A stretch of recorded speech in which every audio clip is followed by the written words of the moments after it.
Boa noite, amigos. Nesta segunda-feira, dia 3 de agosto, nós voltamos com batata quente. Hoje eu peço desculpa a vocês, eu posso estar assim com um ar meio macambuzo, porque essa história de ser profissional acima de qualquer coisa comigo não conta, não. Você tem que espelhar seus sentimentos. Eu acabei de perder um amigo no Brasil, em Salvador, uma pessoa muito querida, e eu não poderia deixar de pedir desculpa se por acaso vocês acharem que eu não estou tão animadinho assim, porque não dá para ficar muito animadinho quando você perde amigos. Eu tenho, infelizmente, nesses últimos 5 meses de pandemia, eu perdi alguns amigos. Eu queria até aproveitar e avisar, porque se trata de uma pessoa com alguma notoriedade, com muita notoriedade. Aí ele está, o compositor, intelectual, escritor, ex-secretário de Cultura do Estado da Bahia, Jorge Portugal, de Santo Amaro da Purificação. Nós também temos em comum essa ligação familiar. Minha família, por parte de minha mãe, também é de Santo Amaro, que é uma terra mágica, e que acaba de perder não, né? Porque o trabalho dele vai continuar vivo a vida inteira, e que ele subiu de turma, está lá em cima, com certeza recebido por muita gente boa. A gente é que vai continuar aqui tendo que ralar. Jorge Portugal, que Deus abençoe e rest in peace, tá? Descanse em paz. Bom, batata quente 33, coronavírus 2.0, o inimigo que não dá trégua. Esta semana completam 5 meses que o surto do coronavírus, ou Covid-19, como vocês queiram, foi oficialmente declarado como uma pandemia, segundo a Organização Mundial de Saúde. De lá para cá, milhões de mortos e dois dos principais cenários dessa tragédia na saúde pública são palcos que nos dizem intimamente respeito: o Brasil e nossos mais de 230 milhões de habitantes, e os Estados Unidos, onde vive mais de 50% de todos os brasileiros que moram no exterior. Isso lembrando também as importantes comunidades brasileiras em países como o Reino Unido e a Itália, duramente afetados pela pandemia, e Portugal, que foi tido como exemplo no combate ao Covid no princípio, mas literalmente está pagando um preço alto por conta da reabertura, uns acham precoce, em função do turismo. Na Itália e na Inglaterra, como em Portugal, enormes comunidades brasileiras sofrendo junto à montanha-russa que tem sido o enfrentamento do Covid-19 na Europa. Essa noite temos 4 opiniões muito especiais: 2 graduados profissionais de saúde, uma jornalista que segue a questão do Covid-19 com grande atenção, e um ativista que é também um ferrenho seguidor do rastro dessa pandemia. Nossos convidados essa noite são, eu dou boa noite, em primeiro lugar, ao Dr. Luiz Scott. O Dr. Luiz Scott é formado pela Universidade Paulista de Medicina, mudou-se para os Estados Unidos em 93, onde cursou medicina interna no Albert Einstein Medical Center, em Filadélfia, na Pensilvânia. Doenças cardiovasculares, ele estudou na clínica Ochsner, em New Orleans, Louisiana, e eletrofisiologia cardíaca na Indiana University, em Indianápolis. Está na Mayo, correto? Na Mayo Clinic, no Arizona, viva Arizona, lindo e maravilhoso, há 19 anos, onde ocupa a presidência do Departamento de Doenças Cardiovasculares. Haja palavra difícil nesse currículo, doutor Scott. Boa noite. Boa noite, Carlos. Boa noite a todos. Obrigado pelo convite e vai ser um prazer participar. Eu creio que vai dar para instruir muita gente, tentar deixar os pontos claros para as pessoas, as dúvidas. Então, estamos aqui para ajudar. Com certeza. E esse é o objetivo do Batata Quente, apesar desse nome um pouquinho sensacionalista, porque de propósito é quase uma brincadeira, mas é para a gente educar, instruir, esclarecer. É esse o ponto. Conosco também está ela, que é jornalista formada pela Pontifícia Universidade Católica de São Paulo. Adoro esse nome, Pontifícia. Foi durante 30 anos, puxa, nem parece, Patrícia, repórter da TV Globo e TV Record de São Paulo e Londres, além de correspondente do Jornal da Record em Londres entre os anos de 2000 e 2005. Âncora da Band News de 2005 a 2009 em São Paulo. Ela morou 8 anos nos Estados Unidos e agora reside em Lisboa, e eu sei, não está aqui no currículo, depois de umas peripécias também pelo Reino Unido e pela França, se eu não me engano. Boa noite, Patrícia Bonecker. Boa noite a todos. Comemoramos hoje aqui em Portugal o primeiro dia sem mortos por Covid desde março. Então, estou bastante feliz de estar falando com vocês num dia que Portugal está comemorando muito, o que não quer dizer que o perigo foi vencido, né, isso, Carlos? E a gente vai Sim, tratar mas Portugal vinha dando grandes exemplos, né? Mas a gente vai falar especificamente sobre isso. Não preciso nem dizer que o doutor Luiz está falando diretamente de Phoenix e a Patrícia está falando diretamente de nossa exatamente. queridíssima Lisboa. Quem está 1h30 da conosco manhã aqui em também. Lisboa. Hã? 1h30 da manhã aqui em Lisboa. 1h30 da manhã. Olha, o sacrifício, hein?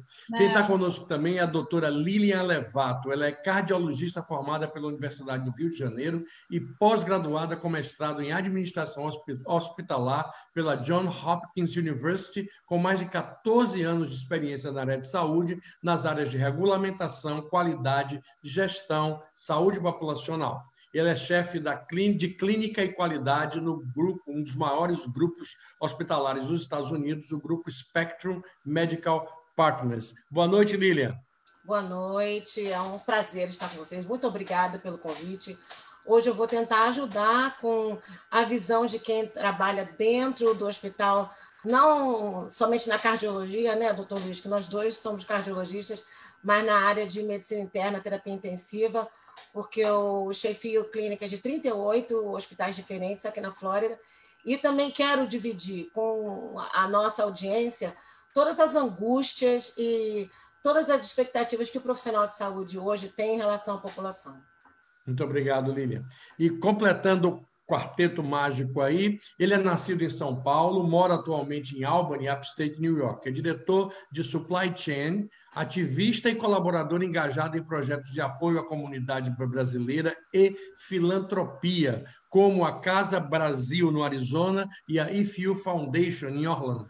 É também diretor de estratégias da Fox Brasil Foundation, com muita honra e orgulho para nós. Casado com um beijinho para ela, com Selma, há 34 anos, tem 2 filhos e ele veio para os Estados Unidos em 1998. Boa noite, Luiz Gustavo Araújo. Boa noite, Carlos. Boa noite, pessoal. Prazer estar aqui. Eu vou procurar focar o Covid do ponto de vista meu, pessoal, e de empresa. Eu trabalho em empresa. Eu não sou da área médica, mas eu admiro muito e respeito muito a área médica. Vou dar esse ponto de vista da parte mais empresarial, que eu acho muito importante também. E da parte do cidadão comum, que é Sim. brasileiro e americano ao mesmo tempo, para poder dizer como é que está sofrendo essas chacoalhadas que não param de acontecer. Mas a rodada inicial, a batata quente inicial, ela é muito simples e objetiva. Vivemos a quarentena, todo mundo, algumas pessoas entendendo e acostumadas, muitas pessoas nervosíssimas, com tique-tique nervoso o tempo todo, porque não conseguem ficar parado, até que há essa política de flexibilização que varia de estado para estado, às vezes de cidade para cidade, e aqui nos Estados Unidos é uma situação tão engraçada, que às vezes varia de condado para condado.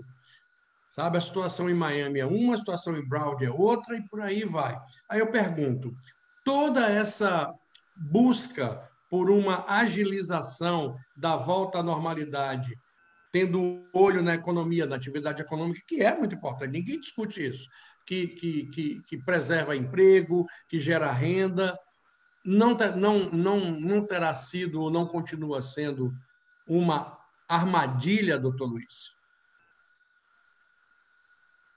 Pode habilitar seu... Pronto. Bom, a resposta é muito complexa, né? É claro que, como você mesmo disse, a situação local varia muito de cidade para cidade, de estado para estado, de país para país. Mas, com certeza, o vírus continua circulando e vai continuar circulando. Então, creio que o segredo você seria tentar implementar algumas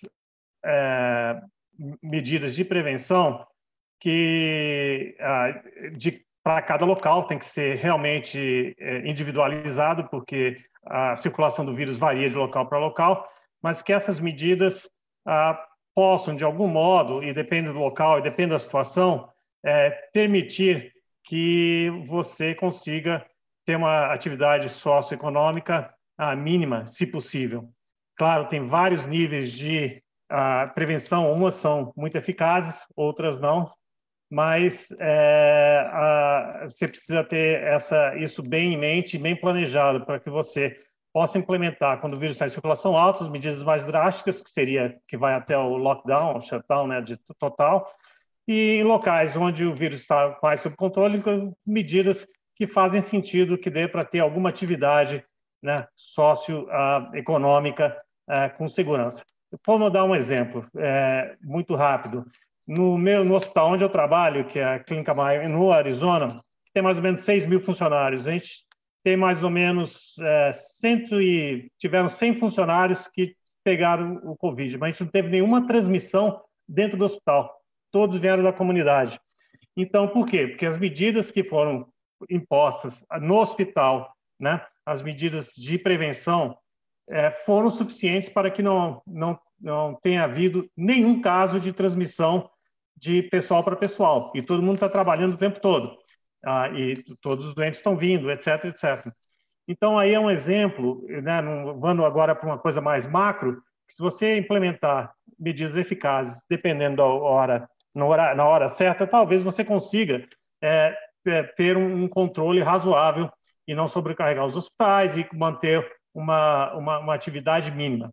Então, acho que a pergunta é claro que talvez seja uma ajuda para alguns locais, mas para outros talvez tenha a hora certa de ser feito. O problema é quando não se olha os dados, as pessoas não procuram os dados, tentam politizar as aberturas, e aí você não segue a ciência, e infelizmente a ciência, a biologia é biologia, não vai, a política não é. Então é isso. Vamos ver qual é o take da doutora Lilian sobre isso, porque ela também está dentro de um hospital e ela pode ter uma experiência que seja exatamente como a sua, mas pode ter algum vetor diferente. Como é, Lilian? Olha só, como o Luiz falou, você tem que ter um meio termo em relação a como você vai administrar o comportamento da população em relação ao vírus, né? Só para fazer um adendo, tem um povo que pensa, é melhor todo mundo pegar, porque aí o vírus vai sumir. Isso não é muito verdade, né? Porque o vírus fica, vai ter sempre alguém, nós somos 7 bilhões na Terra, né? Até que todo mundo pegue esse vírus, e exemplos como o vírus da varíola, da poliomielite, eles foram basicamente erradicados do planeta. E, de repente, quando a gente baixou a guarda, voltaram, né? E agora novas medidas de saúde pública estão sendo implementadas. Com mutações mais resistentes. Mais fortes. O que aconteceu aqui que eu vi nos hospitais é exatamente isso que o Luiz falou. Os médicos, meus colegas que se contaminaram no bar, se contaminaram na festa com os amigos, nos passeios de barco, porque se eles seguissem todas as medidas que os hospitais implementaram, se eles tomassem isso e levassem para a sociedade, o nível de contaminação seria menor. O problema é a falta de credibilidade no vírus. As pessoas acham que eu não vou pegar, porque eu sou jovem, porque eu sou saudável, porque eu sou atleta. Aí vem a propaganda, né? Eu vou tomar um monte de remédio e não vou pegar o vírus. Então, tem as crendices. Mas, voltando para o lado da economia, eu acho que sempre tem um meio termo, né? Não vai dar, Carlinhos, não vai dar para voltar do jeito que era antes. Nem do jeito que as pessoas querem, né? Não. Mas tem que ter um meio termo, como o Luiz Gustavo falou. Ele está ali ansioso porque as pessoas têm que sobreviver. Então, você tem que aplicar as medidas de segurança no seu trabalho. A gente vai ter que mudar. Pode parar de trabalhar? Não. Mas você vai ter que adequar? Vai. Então, pelo amor de Deus, siga as medidas básicas de higiene e medidas sanitárias, né? Pois é. Agora, vocês explicaram muito bem o ponto de vista do que é correto, do que é lógico e do que é esperado de um comportamento mínimo de raciocínio de quem está diante de uma situação onde a própria ciência está lutando desesperadamente para entender o mais rápido possível como esse diacho desse bicho funciona para poder se acabar com essa coisa. Acontece que do outro lado tem gente que se esquece, por exemplo, que há 30 e poucos anos atrás surgiu um vírus chamado HIV, onde rapidamente foi dito que era vídeo de gay, era peste gay. Ou se você era gay, você pegava o vírus. Olha que doideira. Então, se você não era gay, você não pegava o vírus. O tempo cuidou de provar que não era bem assim. Luiz, como é que você vê essa dificuldade enorme que as pessoas têm de entenderem a gravidade da situação? Carlos, eu acho o seguinte, o vírus teve essa primeira fase que era o desconhecido. A gente conheceu mais do vírus e para quem prestou atenção na ciência, para quem ouviu a palavra das pessoas que têm o conhecimento e seguiram, não tiveram problema. Mas, infelizmente, o ser humano tem aquela coisa de ser irrequieto, quer logo se juntar com os outros, tem que ir no bar, tem que beber. Então, cada vez que as pessoas não obedecem uma coisa óbvia, que a ciência dizendo que esse vírus contamina, vai acabar causando o que causou. No caso, se pegar Nova York especificamente, Nova York foi, na verdade, o maior foco, obviamente pela densidade, estava super grave, mas aí eu dou os parabéns ao governador Cuomo, que vinha todo dia na televisão, somente usando ciência, explicando cada passo, cada dia, mostrava o gráfico de como estava o progresso da doença, fazia projeções, trazia médicos, trazia gente especializada, tirou a política de fora. E para quem acompanhou, todo dia acompanhava. A gente não teve problema. Se você olhar o estado de Nova York, eu olhei hoje, 3 mortes no fim de semana. 3 mortes. Ou seja, um estado que saiu do pior para talvez o melhor, porque houve essa preocupação em obedecer à ciência. Até eu acho que o ser humano tem que entender. A gente tem que ser compliant. Você trabalha numa empresa, você tem que obedecer regras. Você tem uma pandemia, você tem que obedecer às regras de quem conhece. Luiz, obedecer regras. Eu gosto muito dessa frase porque ela é um gancho perfeito para eu passar para minha amiga Patrícia. Obedecer regras. Será que o ser humano não é atavicamente rebelde? Hein, Patrícia? Poxa, essa pergunta para mim foi a mais difícil. Porque é o que eu vejo as informações estão aí, os cientistas estão aí, os médicos estão aí. Rebelde? Não sei, Carlos, eu acho que não, talvez não todo mundo, como essência de ser humano, talvez sim, né? A gente tem, a humanidade cresceu através de mudanças, e a mudança, às vezes, requer um certo grau de rebeldia. E as mudanças são geralmente traumáticas, né? Sim. Talvez enquanto ser humano, enquanto essência do ser humano, sim, mas logicamente há exceções, há pessoas mais rebeldes que outras. Mas eu falei isso, Patrícia, porque eu vejo o seu programa, que aliás assisto o seu programa quase todo dia no JS News, o resumo das notícias do dia, e vejo que você tem uma visão muito ampla dessa coisa, de como as pessoas quase que sabotam a si mesmas num processo de inquietação. Mas eu não diria isso para mim é uma coisa que eu fico muito intrigado.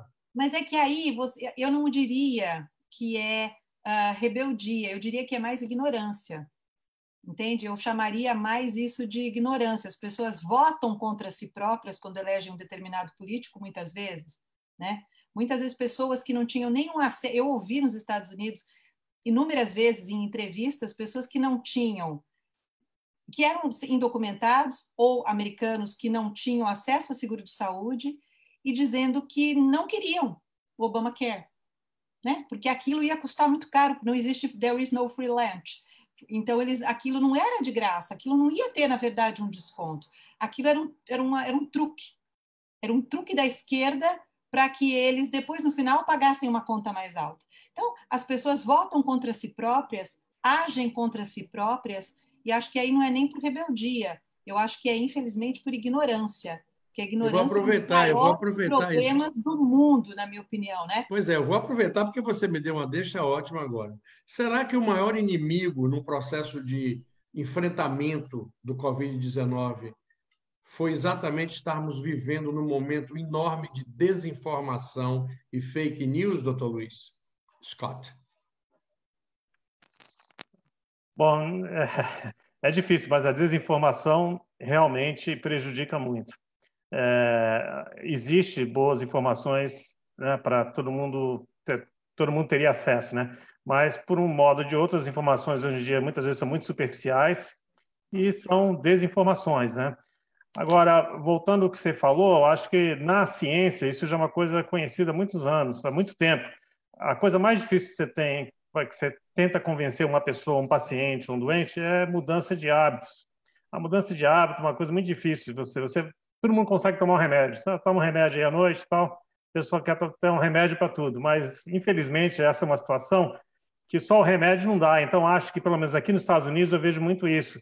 É a causa da desinformação. A pessoa considera tomar um copo de água sanitária porque o presidente falou, o outro considera tomar uma medicação que que não tem eficácia porque alguém falou, e não acredita na ciência. Então ele acredita em coisas que são superficiais, sem fundamento e realmente atrapalha. Sem dúvida atrapalha muito. Luiz, e como é que seria o quadro numa situação em que se precisa agora criar uma consciência de que, disso que Lília falou também muito bem, o vírus está muito longe de ser eliminado. A vacina também, nós vamos conversar sobre essa história dessa vacina, porque eu não sei se eu sou um cético profissional, eu acho que eu sou. Eu desconfio de tudo que é depressa demais. Tudo que, pressa é inimiga da perfeição. Todo mundo, a ciência já estipula, desculpe, Luiz, eu vou fazer um enunciado maior agora. A ciência já estipula que se precisa de 1,5 a 2, às vezes até mais, para se encontrar uma vacina regularmente. A febre para faturar os trilhões de dólares que essa vacina vai representar está fazendo com que as vacinas saiam rapidinho. Já tem duas, já tem a russa e a chinesa. Daqui a pouco também tem a da Coreia do Norte, porque eles são maravilhosos em inventar coisas desse tipo. Daqui a pouco tem a de Carapicuíba. Não é? Enfim, Luiz, o que é que a gente precisa fazer para que a população, pelo menos as pessoas que estão nos ouvindo, que a audiência é boa, o que é mais importante agora, porque eu acho que a segunda onda ela já está acontecendo, não é, Luiz? A segunda, não tem dúvida, eu nem acho que é a segunda onda, eu acho que a primeira onda não acabou, foi esquecida por vários lugares, mas eu acho o seguinte, na minha concepção, a gente tem sempre os nossos direitos e as nossas responsabilidades. O ser humano, por natureza, vai olhar sempre os meus direitos. Está na hora da gente pensar na responsabilidade. Talvez usar uma máscara, que eu acho uma medida eficaz, simples, não seja o direito, não é um direito que eu tenho, mas é uma responsabilidade que eu tenho com o próximo. Então, eu acho que a gente só vai virar... Quer dizer, só retificando, não é uma obrigação que você tenha, Exato. mas é uma responsabilidade. É uma responsabilidade porque não é para você se proteger, é para você proteger o outro. Você tem que olhar uma pessoa como se fosse sua esposa, como se fosse seu pai. Então, enquanto as pessoas não tiverem isso na consciência, a política vai entrar no meio porque tem o lado A e o lado B. A gente tem que seguir as prescrições que estão bem claras. É evitar a acumulação de pessoas respirando no mesmo ar, ambientes fechados, o distanciamento social, o uso de máscara é efetivo. E olha o resultado dos países, dos locais que seguiram essa regra simples. Usar máscara é um saco, mas pensa bem, a gente vai ficando velho, não tem que usar óculos? É a mesma coisa. Por que você usa óculos? Porque senão você não enxerga. É uma coisa natural. Eu não gosto de usar óculos, mas eu tenho que usar. A máscara é um negócio, nesse momento, necessário. Então é isso, não tem questão política, é uma questão fisiológica. A doença vai passar. Então cabe a cada um usar esse tempo da maneira correta. A gente pensa bem, quanto tempo que a gente não ganhou de volta? Eu fiz uma conta, eu ganhei pelo menos 80 dias de volta na minha vida por ano. O que eu vou fazer desses 80 dias que eu ganhei? Se você pensar certo, agir de forma certa, você vira isso como sendo uma coisa positiva. A economia vai mudar, com certeza, mas existem possibilidades. Eu sou um otimista por natureza. Mais mudança do que a Revolução Industrial causou no mundo, muito mais traumática. Lília, eu tenho uma pergunta para quem vive dentro de um hospital. A gente tem ouvido falar, mas graças a Deus a imprensa não tem dado muito espaço a isso, porque seria muito complicado, de muito conflito, muito pouca compreensão por parte dos pacientes no atendimento com os profissionais de saúde, o que tem estressado ainda mais o atendimento, porque os profissionais de saúde às vezes são maltratados, são incompreendidos. O que é que você tem a dizer a respeito dessa observação com relação a quem é atendido nos hospitais com o Covid? Olha só, primeiro que os hospitais tiveram que fazer uma mudança muito importante na triagem e na maneira de você começar a ver os pacientes na emergência, né? Porque você não sabe quem está com Covid e quem não está com Covid.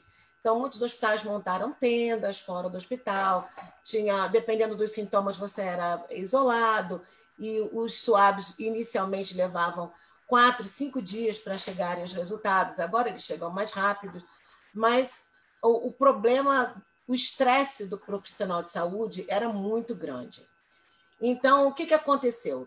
Todo mundo ficava mais ou menos misturado na emergência. E depois... Nervos à flor da pele? Não somente dos pacientes, mas também do profissional que trabalhava completamente paramentado, até que o hospital conseguiu se entender, isolar áreas, isolar seções, andares. Eles criaram aqui hospitais só de Covid. Então, você tinha Covid, né? Eu odeio esse acronismo, né? Porque é coronavírus, né? Coronavírus. Você era mandado para outro hospital. E se você precisasse de terapia intensiva, você era mandado para um outro hospital, concentrava todo mundo num lugar para que o manejo fosse mais fácil. Então, houve muita coisa que era relativa ao estresse da população e ao estresse dos profissionais de saúde. O início aqui, eu não sei como é que foi lá em Phoenix, mas aqui a gente teve muito problema com equipamento de proteção, porque todo mundo queria trocar tudo toda hora, era uma utilização exagerada, muito medo dos profissionais se contaminarem, né? Porque todo mundo tem filho, muitos profissionais foram para hotéis no início, não ficavam com a família, então o nível de estresse aumentou muito. Inclusive, Carlos Borges, o tratamento, que o doutor Luiz pode até confirmar o que eu estou falando, o tratamento que a gente começou a usar em março para o coronavírus é completamente diferente do que a gente faz hoje em termos de protocolo. No início, a gente tinha um receio de entrar com corticoide. Agora a gente já entra com corticoide mais cedo, porque os médicos também tiveram que aprender na raça. Sabe, você vai andar de bicicleta, você aprende a andar de bicicleta. A bicicleta está andando, não tem jeito. Então foi uma situação que ninguém sabia de nada. E os trabalhos que a gente tinha para olhar era o pessoal da China, que tinha um descrédito fenomenal, porque até hoje, se você for olhar no número reportado de casos, é vergonhoso, eles não estão reportando nada. Então, você tinha que pegar trabalhos de quem já tinham alguma experiência, passar para a nossa população. Isso foi extremamente estressante. Isso a população lá fora, ninguém falou que o médico estava quebrando a cabeça, tentando entender, e comparando o tempo todo, a gente via os pacientes morrendo. Não, isso não está dando certo, isso não está dando certo, a gente precisa mudar. Quantas Zoom meetings a gente fez com médicos do mundo inteiro para tentar ver o que estava dando certo. Então, o estresse desses profissionais foi muito grande mesmo. Agora, Patrícia, o que é que Portugal fez de diferente a ponto de ser considerado, nos meses de março, abril e até princípio de maio, um exemplo no mundo? Portugal agiu rápido e seguiu as recomendações da ciência. Fechou as fronteiras imediatamente, fechou a fronteira com a Espanha, que é a única fronteira terrestre, daí fechou os portos, os aeroportos, fechou tudo, colocou todo mundo numa espécie de lockdown, usando o termo que está se falando aí, né? Fechou praticamente tudo por quase 3 meses, fechou as escolas, fechou o comércio e talvez até não vou dizer que é pelo espaço geográfico, né? Porque a lei aí nos Estados Unidos e no Brasil é aquilo que você falou mesmo, né? A questão é que está tendo muita incompatibilidade de leis. Então o estado faz assim, a cidade faz diferente. Aqui foi uma regra para o país todo. Eu ia dizer que por Portugal ser um país tão pequenininho, com 10 milhões de habitantes, mas não é isso. Única para o país todo. Então, não havia uma cidade que estivesse fazendo diferente. Né? E não houve, pelo que eu acompanhei, houve uma seriedade absoluta nas lideranças do governo, não houve momento nenhum politização alguma do processo. Há quem diga que sim, sempre tem alguém que questiona isso ou aquilo, mas de maneira geral... Mas o geral... seu testemunho, qual seria? Não, no meu testemunho eu não teria. Eu entrevistei políticos que acharam que houve politização de uma coisa ou outra, mas, pessoalmente, pelos exemplos que eu segui do mundo e pela forma ordenada como isso aqui foi feito, eu não achei, eu não consegui identificar, apesar de algumas poucas críticas de políticos da oposição ao primeiro-ministro Antônio Costa e ao presidente Marcelo Rebelo de Sousa, eu não consegui identificar. Eu achei que foi um processo muito bem cuidado, né, rápido, ágil, seguindo efetivamente as recomendações da classe médica, dos especialistas. A população também contribuiu bastante. Teve muita mídia falando disso, muita propaganda na televisão. A população contribuiu e contribui até agora. Né? Mas e essa abertura? Essa abertura foi precipitada, na sua opinião? Eu acho que não, Carlos. Na minha opinião, pelo que eu tenho acompanhado, tanto de entrevistas com médicos como com empresários, eu acho que não. Eu acho que no começo foi aquele susto do surto, né? Foi um susto absurdo pelo surto. Então, mas a gente não podia continuar. É como a doutora Lília e o doutor Luiz Scott disseram, nós estamos chegando num ponto onde o balance, o meio termo é que é o necessário. O primeiro-ministro também já disse claramente há um mês atrás que o país não aguenta economicamente um segundo lockdown daquele jeito, onde tudo, absolutamente tudo, ficou parado durante quase 90 dias. E também não há necessidade, porque nós já passamos o susto inicial, nós já aprendemos que é possível fazer esse balanço das coisas, né?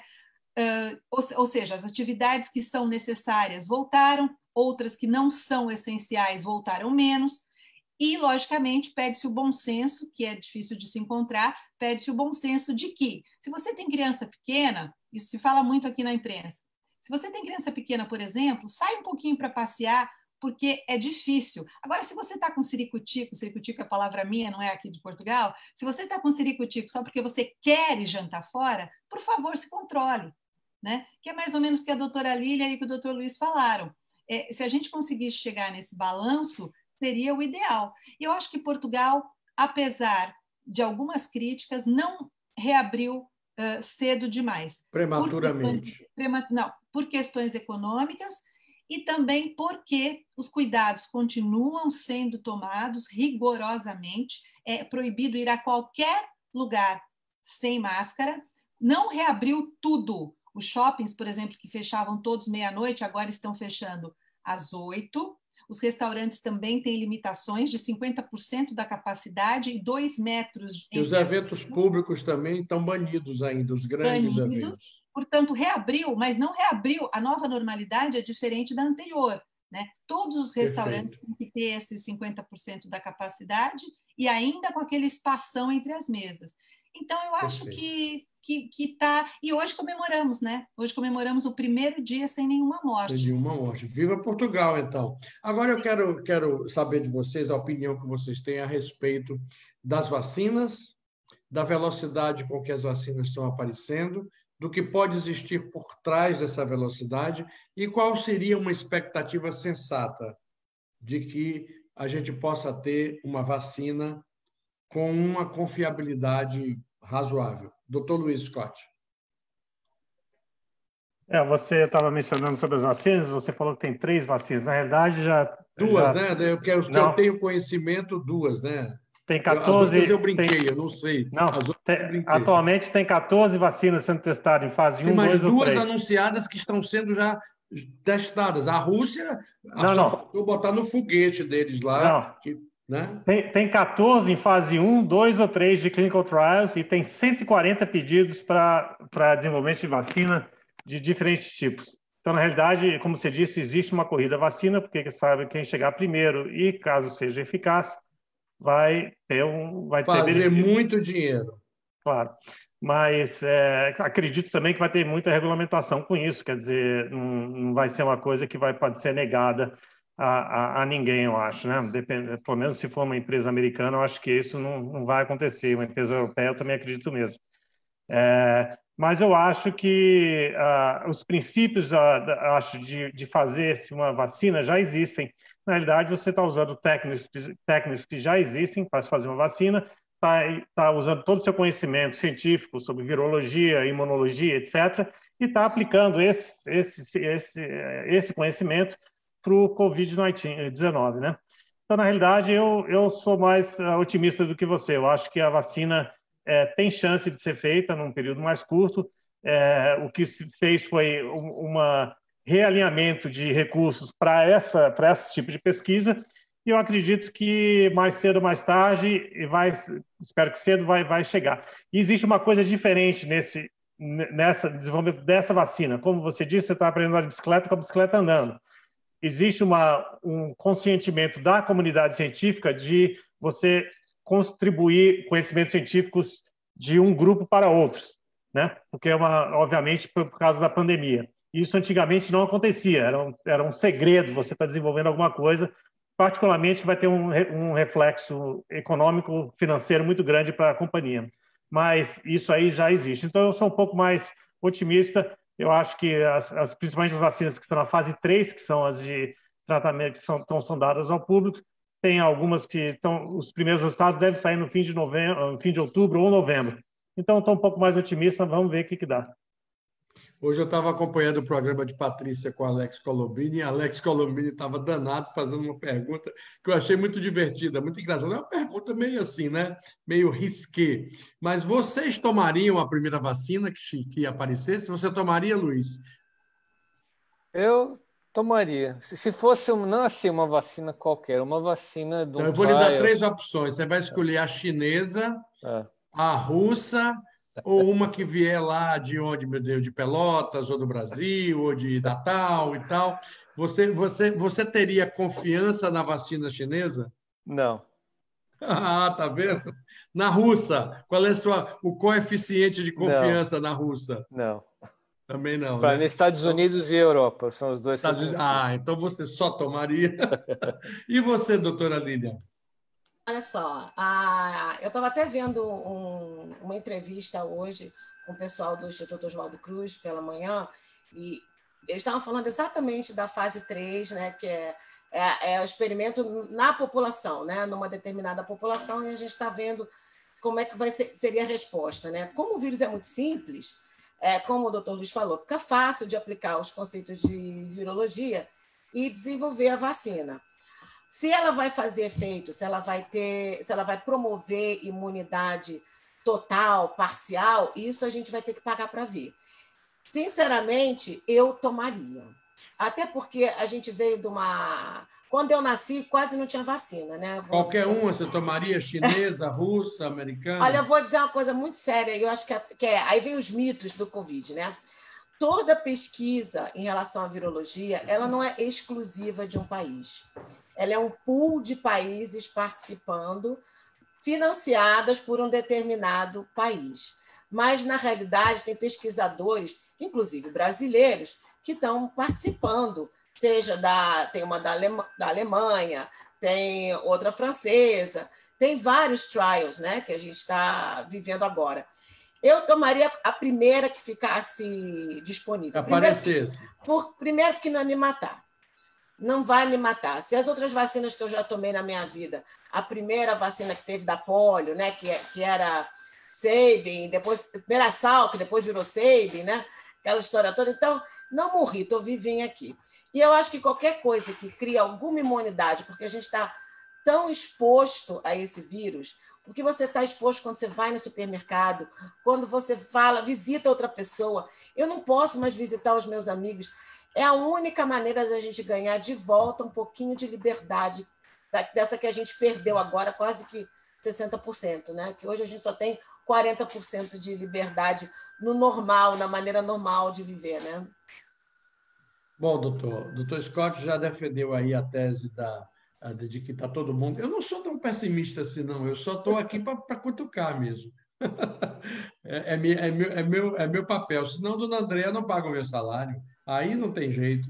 Não, vale a pena o senhor tomaria a primeira vacina que fosse apresentada como conclusiva? Eu tomaria se os dados forem publicados, se você tiver uma certeza que foi feito seriamente, sim. Obviamente, a primeira vacina que vai ser distribuída provavelmente vai ter, os dados já vão estar disponíveis, provavelmente, para a comunidade científica analisar. E eu acho que, com isso em mãos, eu tomaria. Doutor, eu vou repetir, vou fazer outra pergunta para o senhor. Não existe na história da medicina, na história da imunologia, de uma maneira geral, fatos que levam a gente a acreditar que é possível, ao ver uma vacina, que, como os fogos Cacaramuru, podem dar chabu? Tudo é possível. Acho que é importante saber como que a vacina é feita. Por exemplo, tem vacinas que usam um vírus atenuado, que é uma das que está sendo testada. Tem vacinas que usam algumas proteínas do vírus. Tem uma que usa partes do DNA, do RNA. Tem outras que, na verdade, usam um receptor, né, do vírus. Então, tem várias coisas diferentes. Eu acho que por isso que se faz a fase 3. Então, a fase 3 é que você primeiro tem a fase de segurança, que já foi feita, de teste de dose, segurança, e a fase 3 é quando você já acredita que haja uma segurança para que essa vacina seja aplicada à população. Então, quantas acho que vacinas o senhor disse que já estão na fase 3 em teste? Em fase 1, 2 e 3 tem 14 em teste atualmente. E quantas já na fase 3? Na fase 3, não sei, mas eu acredito que são 3 ou 4, incluindo uma no Brasil, que é com então, a Oswaldo Cruz. Provavelmente vai estar entre essas. Provavelmente a primeira vacina apresentada à sociedade vai ser uma dessas 3 que já está bem avançada aí. E pode ser brasileira também, como a Lília falou. Isso não é uma surpresa, né? Isso não é uma surpresa. O Instituto Butantan são bem avançados na pesquisa de vacina, então aí estão. Instituto Butantan e Fundação Oswaldo Cruz no Brasil são instituições que o brasileiro deveria conhecer melhor, respeitar muito mais, porque se tem uma coisa insuportável a respeito da nossa característica, é aquele velho complexo de vira-lata, e a gente esquece a qualidade enorme que o Brasil gera para o mundo em tantas coisas, mas a gente prefere ficar copiando e dizendo que o dos outros é melhor. Isso aí eu não quero entrar nem nessa área, porque isso me aborrece profundamente. Patrícia, você vai ser a primeira da fila, qualquer que seja a vacina? Eu vou.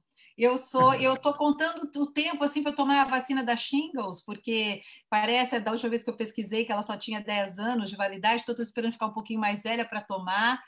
Para você ter uma ideia, meu filho nasceu em Londres quando eu era correspondente da Record, e eu acho que a vacina que eu esqueci o nome, estava tentando lembrar aqui, mas acho que é a BCG. E eu pedi para a pediatra, olha, mas eu queria tanto que meu filho tomasse a BCG, ela ficou meio surpresa, mas para que é isso? Eu lembro que ela assim... Então, meu filho, com um dia em Londres, tomou a BCG, que tiveram que buscar... BCG não é contra a tuberculose, se eu não me engano? Eu acho que é, não é? Então. E a pediatra na Inglaterra, vou dizer que lá, olha, eu tenho a marquinha aqui, eu não sei, tudo quanto mais... Aí o Arthur, um dia, tomou. Então, eu sou completamente favorável às vacinas, completamente favorável assim. Já briguei com muita mãe, sim, briguei no bom sentido, que não vacina as crianças, e aí a criança vai para a escola, é o direito dela de não vacinar a criança, mas e o direito da mãe que tem o filho lá que vai pegar uma doença que estava extinta? Então, eu sou 100% pró-vacina, tomaria. Vamos falar sobre o direito, vamos falar de uma coisa, você levantou um caldeirão aí, viu, dona Patrícia? Ai. Os pais têm realmente o direito de optar por não vacinar os seus filhos? O que é que você acha, Luiz? Não. Desculpa. Eu acho que não. Para mim, a vacina Você sabe que essa é uma discussão mundial, Sim, né? Eu sei. Minha opinião é que vacina é para preservar a vida. A vacina tem um motivo, então eu acho que tem que vacinar. Não tem essa de não vou vacinar por crença A, B, C ou D. Eu sou pró-vida e vacina faz parte aí do receituário de você salvar uma vida. Então, eu, particularmente, sou absolutamente contra essa teoria. O que é que você diria, doutor Luiz, para uma mãe e um pai que são, vamos dizer assim, meio contrários, temerosos, receosos? Eu não vou usar nenhuma palavra que não seja delicada, porque eu não acredito que um pai e uma mãe intencionalmente queira causar um mal aos filhos, a não ser os casos psicopatas e tal. Mas vamos falar de gente, vamos dizer, entre aspas, normal, tudo bem? Então, a decisão, geralmente, os grupos, eu estudo muito isso, eu me interesso muito por esse assunto para compreender a alma humana, que para mim é um mistério total. Por que ser contra a vacina?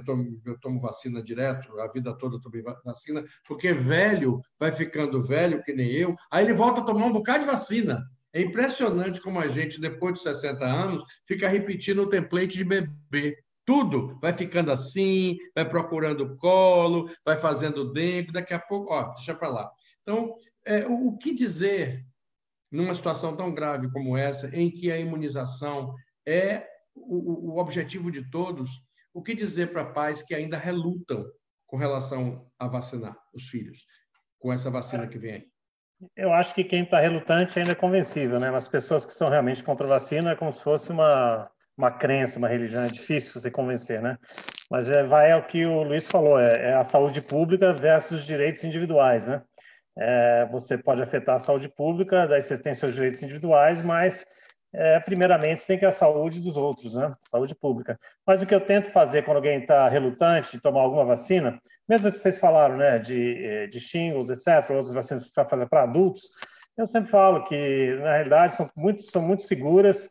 Eu peço para as pessoas olharem os dados científicos, não olharem, né, voltando à desinformação, né? Essas pessoas que não acreditam contra qualquer tipo de vacina, eles entram obtêm informação totalmente sem credibilidade científica.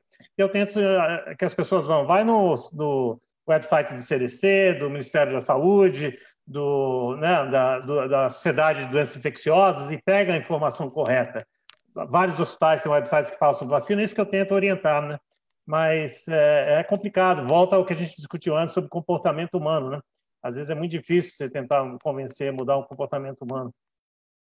De todas as precauções, de todas as medidas que se recomenda nessa fase em que ainda, eu gostei muito do que o Luiz falou, nós não estamos na segunda onda, a primeira onda não acabou ainda. Mais do que nunca é importante listar e hierarquizar, né, para as pessoas compreenderem.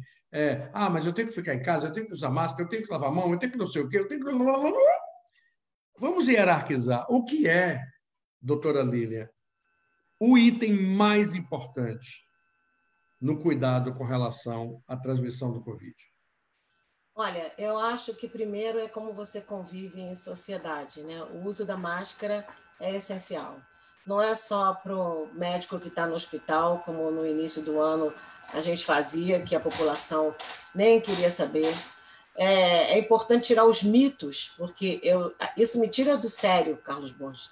A quantidade de mitos nas redes sociais se você usa máscara, você vai morrer intoxicada por gás carbônico. É a maior bobagem. Meu marido fala, você fica nervosa quando você vê bobagem. Quando você lê uma coisa dessa, Lília, você tem a impressão de que é piada. Não. É pior que tem um monte de gente que acredita nisso. Aí você fala, já disseram que tirar a temperatura, existem... eu acho essencial, você está dentro de uma escola, dentro do trabalho. No meu trabalho, onde tem o office administrativo, onde fica aquele pessoal todo que faz cobrança, faz revisão de prontuário, todo mundo verifica a temperatura de manhã. Aí veio o mito, o termômetro dá câncer, verificar a temperatura. Eu já vi de tudo nas redes sociais de bobagem. Mas, enfim, em termos de proteção, uso de máscara, o distanciamento social é importantíssimo. Não dá para voltar com todas as atividades, infelizmente. Não vai dar para ir no show de novo, os concertos. Broadway está fechada, por isso que Nova York está tão bem. E o álcool gel, que agora tem uma lista de produtos sanitários que não podem usar. Que estava todo mundo comprando e agora tem 14 produtos de limpeza que causam milhões de problemas. Aliás, a gente já desconfiava disso. Como é que faz com isso? Olha só, eu acho que a higiene das mãos, ou lavar as mãos, são hábitos saudáveis. As pessoas tinham esquecido de lavar as mãos.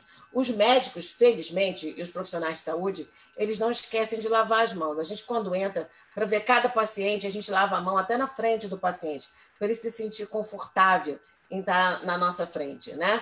E dizem, inclusive, que a nossa season de flu vai ser bem melhor, porque as pessoas estão se prevenindo tanto que vão pegar menos flu. Não tem mais beijinho, não tem contato. Eu sei que o brasileiro, o latino, ele gosta demais desse abraço apertado, mas, por enquanto, a gente tem que tratar todo mundo como se tivesse com uma doença contagiosa, né? essa etiqueta, essa disciplina é que vai fazer a diferença no tipo de onda, porque, como o Luiz Gustavo falou, a onda não tem segunda onda, é a primeira que está mostrando o comportamento de cada população. Como cada lugar é diferente, o comportamento, você vê na Flórida. Como é que a gente começou?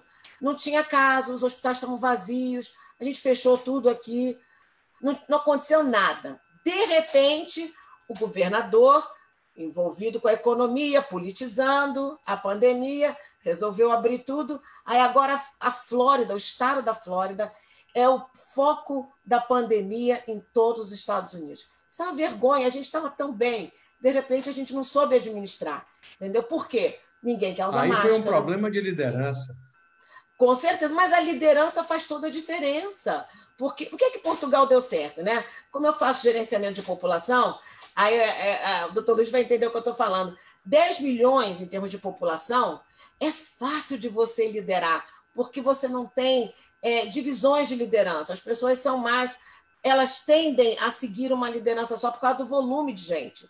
Né? Não pode ter tanto espírito de porco em 10 milhões. Né? Em 20, tem o dobro. A população da Flórida, nós somos 24 mas, milhões, Lília, tem um menos. aspecto aí, sem querer lhe interromper, mas lhe interrompendo, tem um aspecto aí que a gente não pode deixar de falar, né?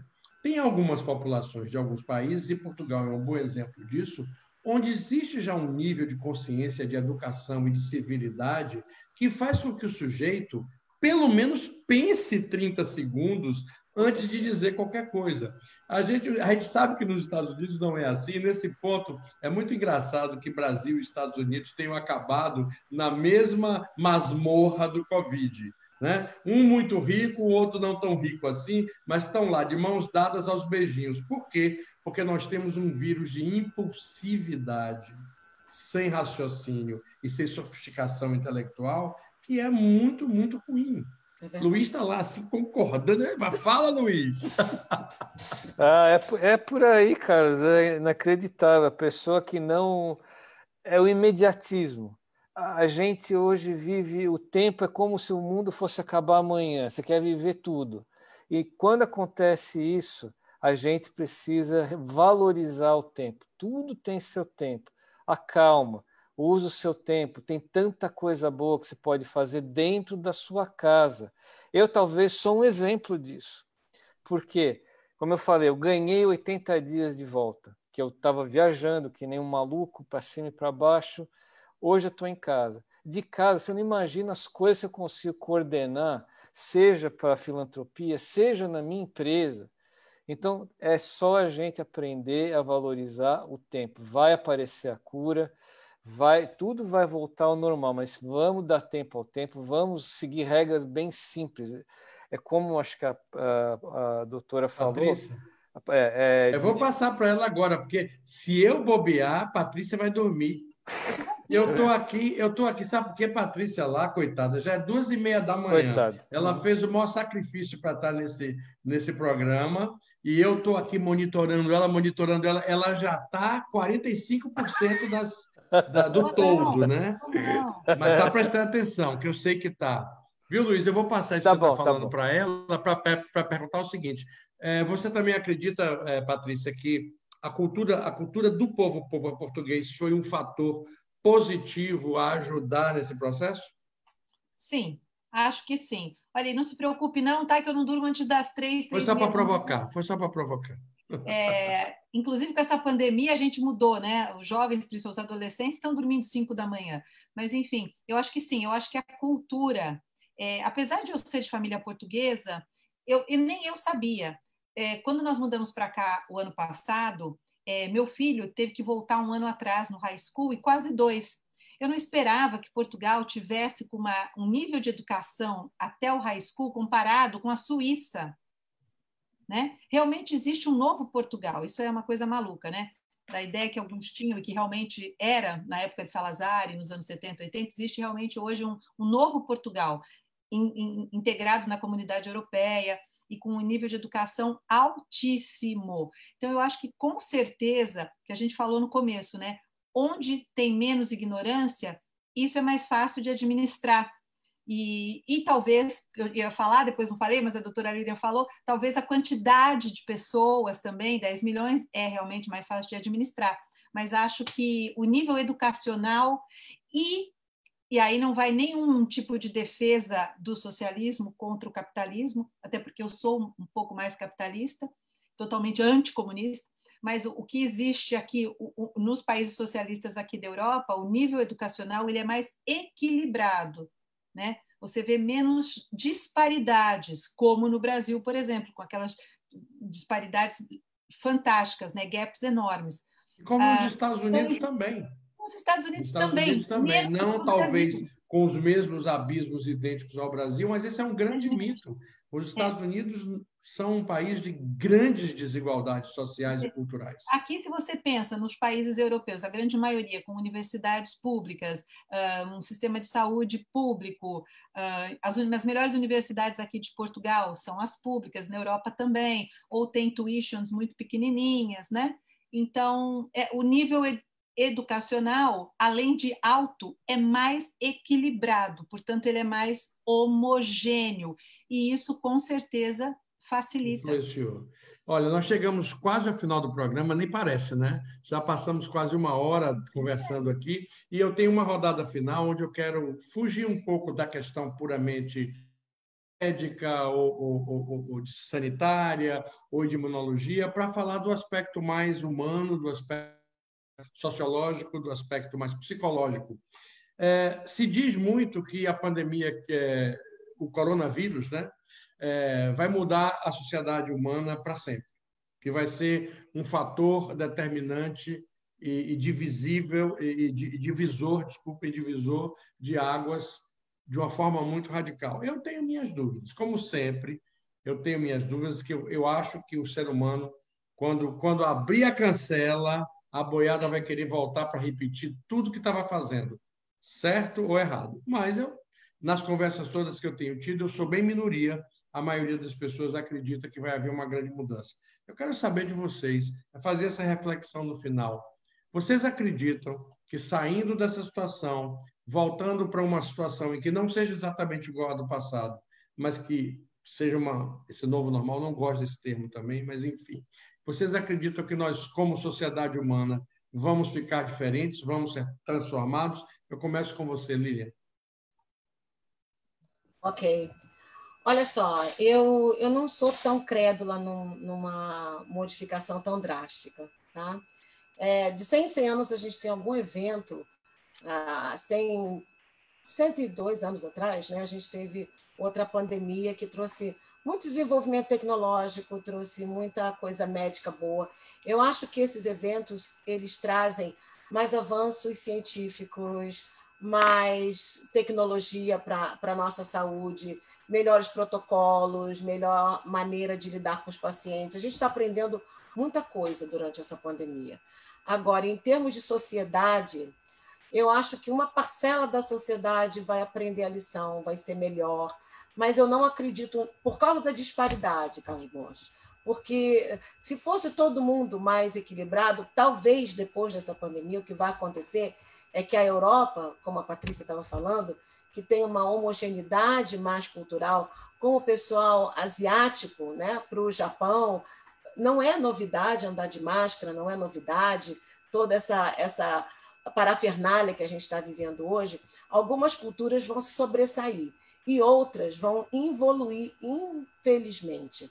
Por quê? Porque elas preferem acreditar mais no mito, na fofoca, então a gente vai ter uma separação de águas, entendeu? Ou seja, você acredita num aprofundamento da diferença. Eu acredito, porque você, ou a Luiz? gente vai aprender a lição ou não, entendeu? E você, Luiz? Eu concordo. Eu acho que a minha realidade é Estados Unidos e Brasil. Os países já estão muito divididos. Isso é uma coisa que acho que não tem volta. Então, acho que na pandemia sempre vai ter a pessoa que entendeu a mensagem e vai querer fazer o bem, vai querer pensar no outro. Mas a sociedade como um todo, eu acho que a gente já vive num mundo muito dividido e que essa divisão não se resolve, até porque tem gente que até hoje não acredita que o coronavírus existe. Então, não dá nem para pensar. Então, eu acho que é isso aí. A minha realidade sendo aqui, isso Brasil, eu não acredito que a pandemia vai trazer uma melhora. Eu acho que a gente continua até mais dividido do que já é. Olha, as opiniões de vocês são interessantíssimas. Eu não tenho ouvido com tanta clareza uma colocação como essa. E olha que eu tenho ouvido muita gente a esse respeito. E você, Patrícia, como você enxerga esse novo porvir? Eu, infelizmente, sou pessimista também. Eu acho que vai ficar pior. E mesmo aqui na Europa, mesmo aqui em Portugal, um país pequenininho, socialista e tudo mais, eu acho que o abismo vai ficar maior.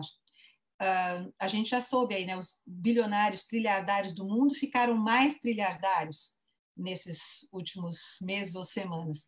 E no Brasil não vou nem dizer, né, do pobre, mas mesmo aqui em Portugal, né, a gente teve nesses 3 meses milhares de pequenos estabelecimentos que fecharam, lojinhas, quitandinhas, pequenos restaurantes, né? A gente tem 151 mil imigrantes brasileiros aqui. Esqueci agora a porcentagem, mas uma grande porcentagem, me disseram até que foi matéria do Fantástico, eu não vi, mas de saber em loco, de conversar com as pessoas. Todo mundo conhece alguém que já voltou para o Brasil, né? E todo mundo conhece alguém que foi pedir ajuda dos centros que distribuem comida, que oferecem um cantinho para dormir e tudo mais.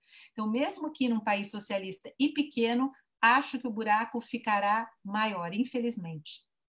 E você, doutor Luiz? Eu acho que o que vai mudar são algumas relações profissionais. As pessoas mudaram os hábitos de como trabalhar. O Luiz Gustavo estava mencionando, o que ele falou é correto. Acho que isso aí todo mundo está sentindo. Então, isso vai mudar. Alguns hábitos vão mudar, eu acredito, até para quem se lembra, né? Como também mudou com o 9/11, por exemplo. Né? As pessoas mudaram, as rotinas mudaram. Então, algumas rotinas acho que vão mudar. Algumas para melhor e outras eu acredito que a parte social, eu concordo, acho que nós aqui nos Estados Unidos, por exemplo, nós perdemos 5 anos de crescimento de economia nos últimos 3 meses, né? Todo o crescimento foi para água abaixo. Então eu acredito que nós vamos passar por um tempo aí de recuperação grande e espero que os hábitos bons fiquem e que algumas coisas boas fiquem disso, né? Mas em termos sociais, como a sociedade vai se comportar, eu acredito que muita gente vai, daqui 2, 3 anos, vai acabar esquecendo, particularmente se tiver uma vacina eficaz. E espero que alguns hábitos bons fiquem. Essa é a minha esperança. Bom, agora eu tenho mais a que agradecer a vocês. Foi uma conversa ótima, acredito que uma conversa muito útil. Quem nos acompanhou, muito obrigado a todos. Antes de dar o boa noite final de vocês, eu quero fazer 2 chamadas importantes. Eu peço ao André, por gentileza, que coloque aí o slide da nossa atração de amanhã às 8h30 da noite. Olha só, Olhos de Águia é um filme do cineasta Alex Ferro, com Robson Lemos e grande elenco. Amanhã, 4 de agosto, às 8h30 da noite, aqui, nessa mesma página do Fox Brasil, do Facebook, mais um produto local, nosso, dentro do espaço Terça Curta. Esse é o 15º curta que a gente está exibindo em sequência desde que a plataforma do Fox Brasil se digitalizou por completo. E sempre curta-metragens produzidos por brasileiros no exterior. E, na quarta-feira, a gente vai falar de um cidadão que é um fenômeno. Olha só. Esse é um menino que entrou nas redes sociais, causou um furor absoluto, com uma atitude que muitos achavam, né? Achavam o Xuxo, era muito conhecido como Xuxo. O nome dele é Felipe Neto. Ele é o maior youtuber do mundo. Ele tem 38 milhões de seguidores, ele é brasileiro. E nos últimos meses ele causou um furor no Brasil. Por quê? Porque ele simplesmente parece que ganhou consciência social.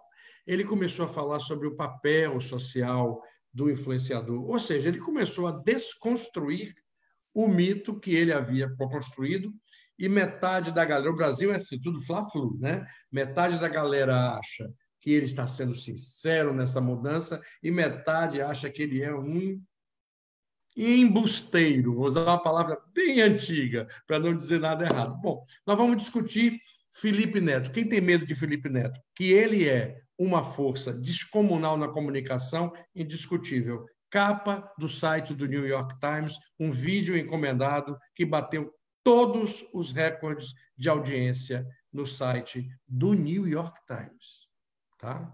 Não é pouco. E, recentemente, teve um fato espetacular, que foi um dos juízes, um dos nossos ministros do Supremo Tribunal Federal, aceitar fazer uma live com ele pela primeira vez da história, numa demonstração de que essa forma de comunicação que nós estamos fazendo aqui é a que é. Isso o corona já mudou.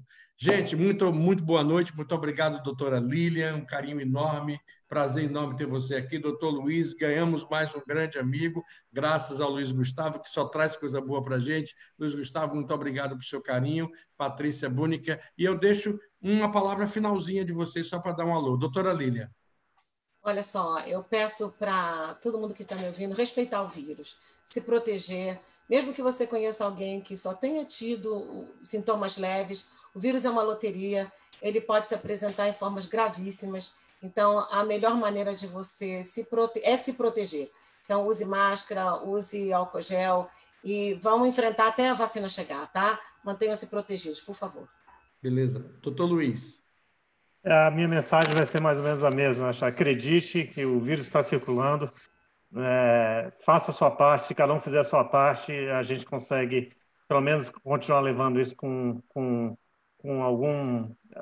possibilidade de voltar a algumas coisas na economia, seu trabalho, etc. Então, acredite, ele está circulando, não menospreze. Beleza, muito obrigado, doutor. Patrícia. Eu vou então na minha área da comunicação, né? Evite, lute contra a fake news e a ignorância e a desinformação.